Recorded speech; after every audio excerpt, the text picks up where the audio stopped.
Hai semua, selamat datang. Hari ini, jom kita selami satu topik penting dalam perakaunan yang mana-mana bisnes yang jual barang mesti akan hadapi, iaitu jurnal pulangan jualan. Rasanya semua orang pernah lalui kan? Beli baju online, saiz pula salah. Atau beli barang elektronik sampai-sampai je dah rosak. Mesti kita akan pulangkan balik. Tapi, pernah tak kita terfikir dari sisi syarikat tu, macam mana agaknya diorang rekod semua pemulangan ni dalam akaun? Yelah, setiap barang yang dipulangkan tu bukan sekadar hantar balik je.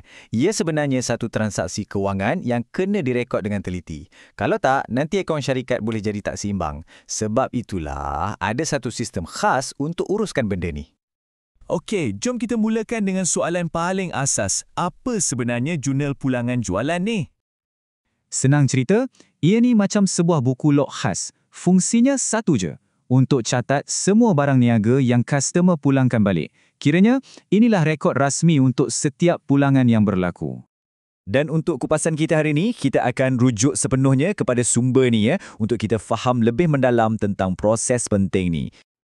Okey, kita dah tahu apa itu jurnal ni.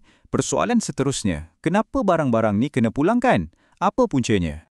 Biasanya ada 3 sebab utama. Yang pertama, barang rosak. Ini yang paling biasa kita jumpa. Barang sampai tapi tak boleh guna. Yang kedua, kesilapan saiz atau jenama. Contohnya, kita order kasut saiz 8, tapi yang sampai saiz 9. Dan yang ketiga ni agak unik sikit, pemulangan bekas-bekas kosong.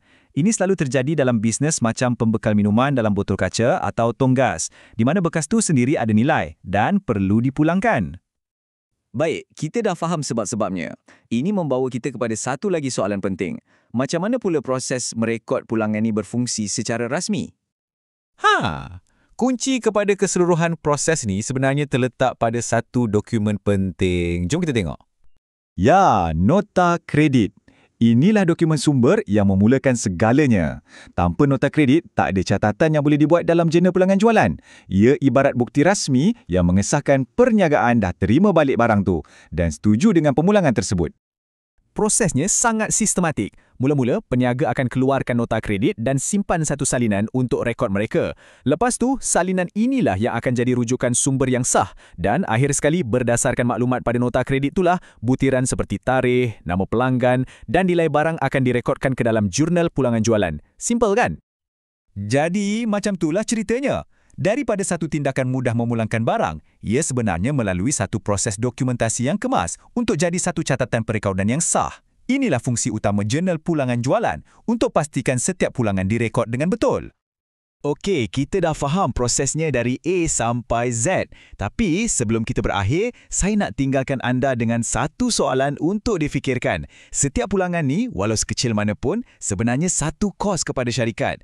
Jadi cuba fikirkan, macam mana cara pengurusan pulangan yang cekap atau tak cekap boleh beri kesan yang besar kepada untung rugi sesebuah syarikat? Menarik kan? Fikir-fikirkan.